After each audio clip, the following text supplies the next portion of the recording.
You have never seen anything like this. Trapped in a giant cube and forced to compete with death and twisted children's games, this smoothie has zero chill. Putting your strength, intelligence, and sanity to the test with a trick around every corner, what Dean do? This one will have you reasoning with utter madness, as I'm going to break down the mistakes made, what you should do, and how to beat the twisted game. The movie begins in Japan with a student named Takahata. He stood out among his classmates because he was exceptionally intelligent. However, his intelligence made him feel bored with life. One day, while he was in class and the teacher was writing on the board, the teacher's head suddenly exploded, revealing a strange talking toy named Daruma. Daruma dolls are a common symbol for good luck in Japan, but it's safe to say this one isn't the lucky kind. This toy initiated a deadly game with the students. If it turned its face toward them and saw anyone moving, their head would explode instantly. However, when it turned its back, the students were free to move. Daruma began rotating its face, and the moment it spotted a moving student, it killed them. Those who panicked and tried to run were also eliminated immediately. The game continued, with Daruma repeatedly saying its name while the terrified students asked, "What should we do?" Additionally, whenever Daruma killed a student, small red spheres would emerge from their body. Two students attempted to take advantage of the brief moments when Daruma turned away and ran toward the door, trying to open it, only to find it securely locked. Moments later, Daruma turned back and killed them as well, sending the remaining students into a frenzy of fear. A student named Scatty tried to calm them down, saying, "Take a good look at the doll's back." Doll! Put it down! Oh. Damn it!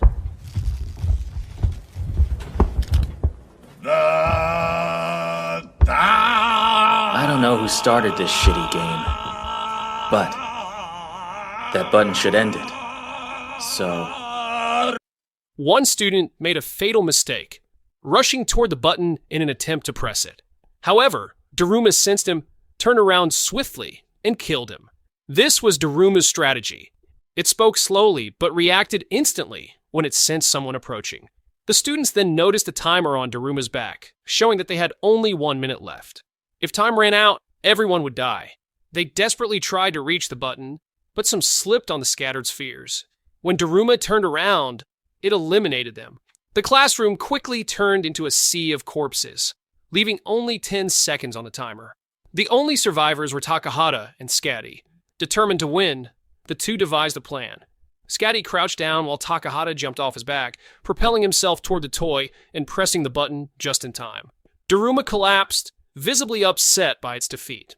Takahata and Scatty celebrated their survival, until suddenly, Scatty's head exploded.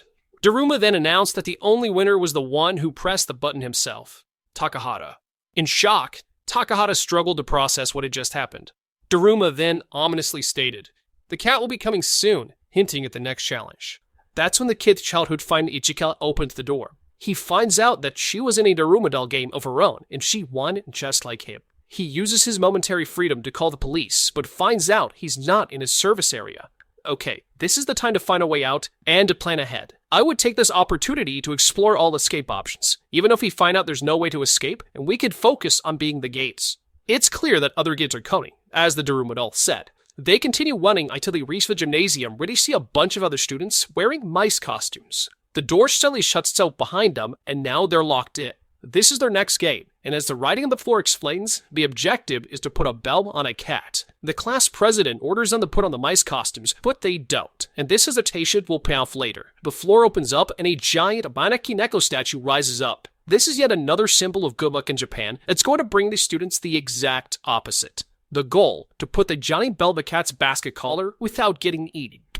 Okay, whoever designed these challenges are complete psychopaths. We're told to get into a mouse costume, and personally I would lush to put one on, because I'd be scared of punishment for not following the rules. But immediately it eats a mouse, but those still in their school uniforms are left alone. So there's more to this than it seems. As long as there are mice to chase, it's blind to the students who are still wearing uniforms. If the mice costumes are optional, then this must be considered a variable in our strategy to defeat it. So I would take off my mouse costume immediately and take a step back to safely assess the pieces of the game. This collar is about 20 feet high, double the height of a regular basketball hoop. Unless you're dude perfect and nailing impossible shots, the likelihood of a regular student getting this shot off is extremely low, and it would take too many attempts to even consider as a viable option. And with the cat running us over and swiping at us, it's too dangerous to make multiple attempts to throw the bell in its face. It also has a string along its back that could be grabbed if we ran up it. My solution is to climb it for a dunk or layup. Whenever it eats a mouse, it pauses, and that's our best chance at this. You could wrap the bell in your shirt and tie around your back like a sling. Then when a classmate gets eaten, climb out the cat with the bell in the sling, and work your way around the collar to go in for the dunk.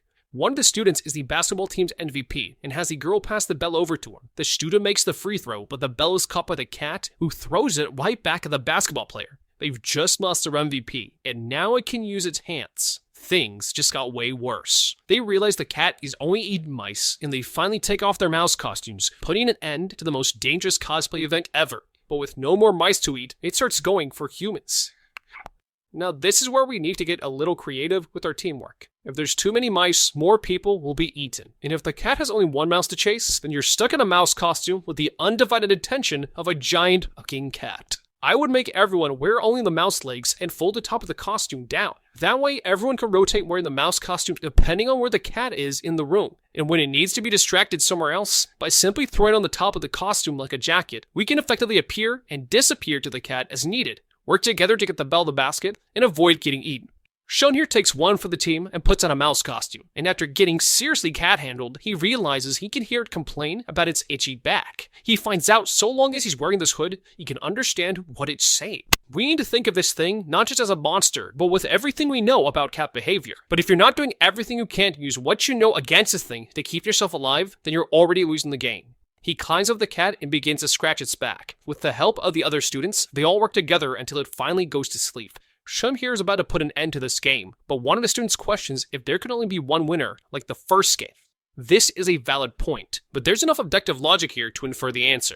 In the children's game, Red Light Green Light, there can only be one winner, whoever reaches the end first, and everyone else is eliminated from the game. Basketball, however, is a team sport, and when one person scores, the team benefits. This is enough to convince me to surrender the shot as someone with more skill. If someone was insistent on shooting and skilled enough to take the shot, I'd put my ego aside and let them have the bell. We don't have time to argue, and it's important to get the job done quickly without interference. Their argument for shooting privileges wakes up the cat, who rips two students apart. They don't have time to put it back to sleep, but Shun has another idea.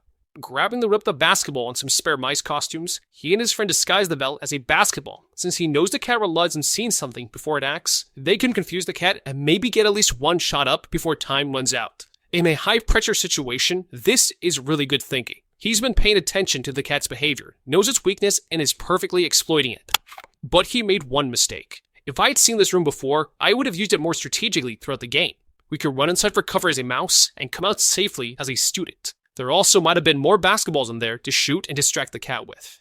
The girl takes a shot, but the cat smacks it away, giving the boy the chance to shoot the bell. But it bounces right off the rim, and there's not enough time to try again. Right at the last second, this student jumps over the cat's head and slams it into the hoop. Game over. But the killing continues, as the hero of the hour starts killing the other students, believing they don't deserve to live because they're brainless losers. Okay, this guy is a psychopath, but he's also not wrong. Unfortunately, I'm not trusting him in a game, because he's blinded by fanaticism instead of survival and the greater good. Killing them off serves us no purpose. The more expendable people that are in the games, the more we can benefit from their deaths. Every game will require a certain amount of mistakes to learn how to play them, and these kinds of people are perfect for that. Let them make the mistakes, and we study the game's response, and then use that information to beat it. Then the cat blows sleeping gas at them, knocking them out. When Shun here wakes up, he finds himself in a room with an old classmate and some strangers. All 4 students have survived 2 games, the Daruma and the cat game. This guy activates a device, and the group finds out they're trapped in a giant floating cube with no way for anyone to break in and save them. The government and military are powerless. Someone knocks on the door, and these 4 Kokeshi dolls enter the room. They're here to play Kagome Kagome, a game where the player wears a blindfold while the Kokeshi dolls sing as they circle around him, and he must guess who's behind them when the music stops. This guy guesses incorrectly and gets a laser to the head as the dolls take control of his body and start bashing his head against the floor. Then this girl goes after him, but she can't figure out who it is either, and gets ripped in half from the legs up. Okay, this one is tricky, because the premise leads you to assume it's a game of chance, like Russian roulette for children. So the strategy here is to eliminate as much chance out of the equation as possible. And we do this by gathering as much information as we can from every sense of perception we have available to us, and then using them to cheat the game. We can try to observe their starting order before putting the blindfold on. If we can confirm they form a circle in a specific gender pattern, our chances already improve. Next, we use our ears to track them by distinguishing the male voices from the female voices. If we know the pattern and locate a male's voice as it circles, it tells us the gender that is behind us when the music stops. Now all that's left is to determine which member of the gender it is. And now comes the cheating part of the strategy. Before I put the blindfold on, I would assign a number of taps for each doll. 1 tap for this one, and 4 taps for this one. When the doll stops singing, the other student in the room can tap the number for the doll and hopefully not get ripped apart from where the sun don't shine.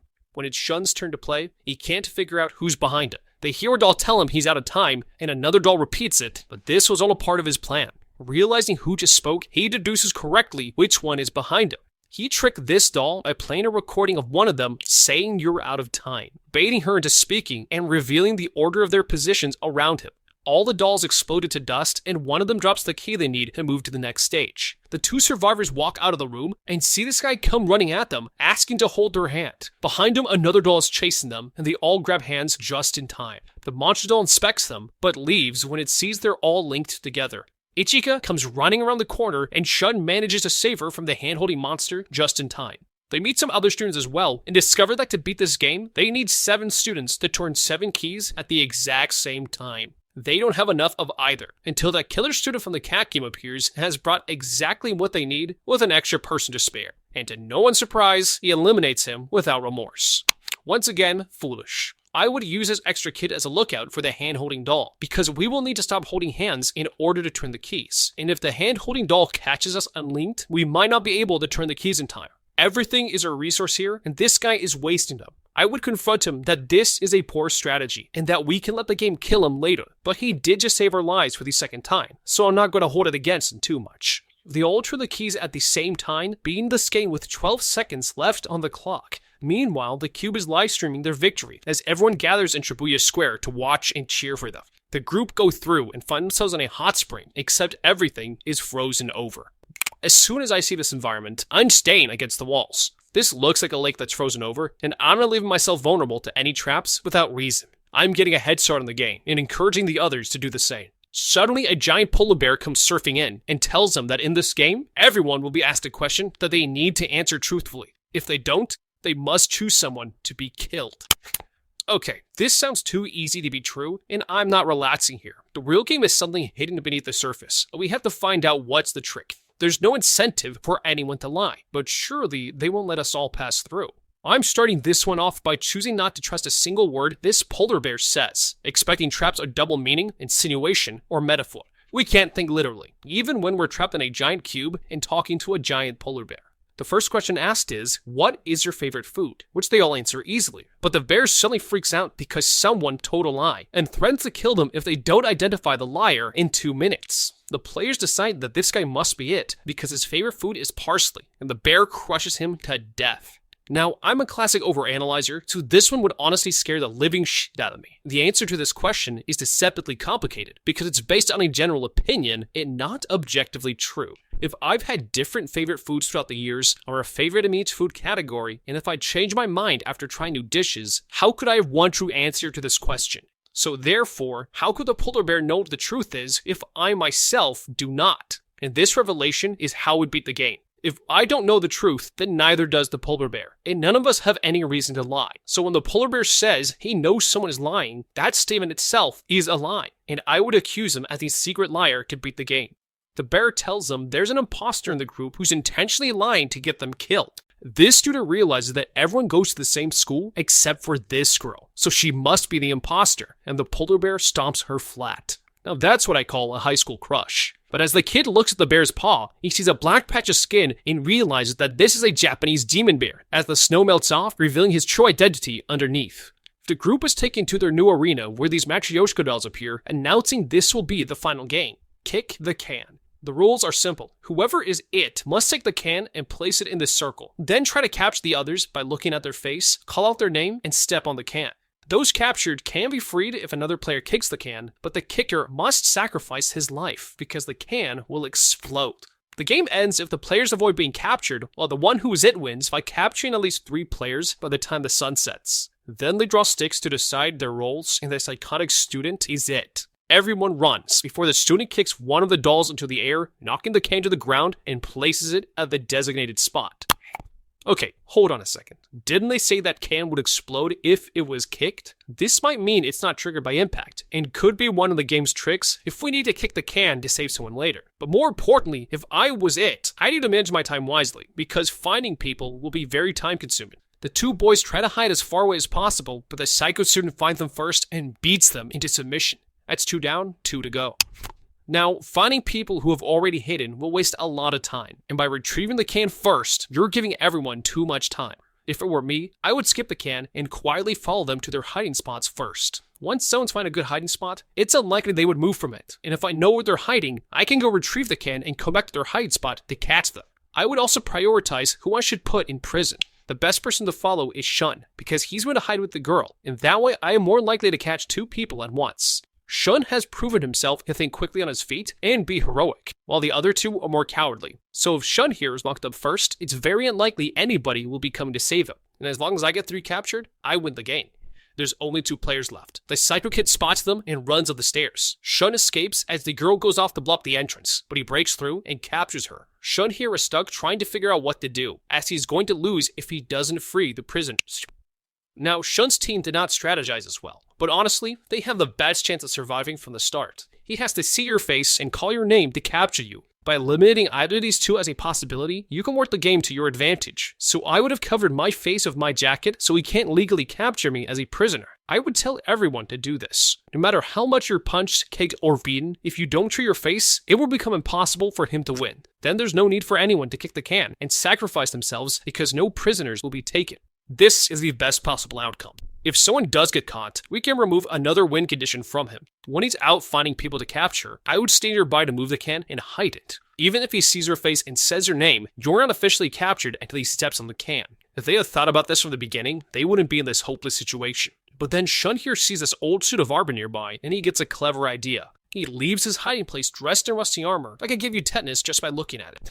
This is clever. One of the rules for being captured requires clear eye contact between a player and the person who is it. The helmet not only makes it harder, but the entire armor set might protect him from the explosion if he kicks the can. He's covered 2 weaknesses that gives him the advantage he needs to beat this game, but it's too hard to move, and there's no way he can fight the student. He backs away to the edge and gets caught, but this was a part of his plan. He chains the psycho and throws himself off the wall, dragging the other boy along with him. As the student is busy trying to pull the armor up, he's escaped and coming back over runs for the can. He kicks it, but it doesn't explode. His team wins, and the dolls reveal that they lied about the explosion. Now that it's all over, all of the players are given popsicles as a reward, but the girl finishes her ice cream and realizes that these popsicle sticks declare he gets to die, and this was the secret final test. They only get to pass if luck is on their side. The unlucky players evaporate into magic powder, and the 2 winners are transported to the top of the white cube as people below celebrate their survival. But what do you think? How would you beat As the Gods Will? Let me know with a comment down below. Thank you so much for watching, leave a like and subscribe, and check out the How to Beat playlist for more videos like this. Until next time, have a damn good day.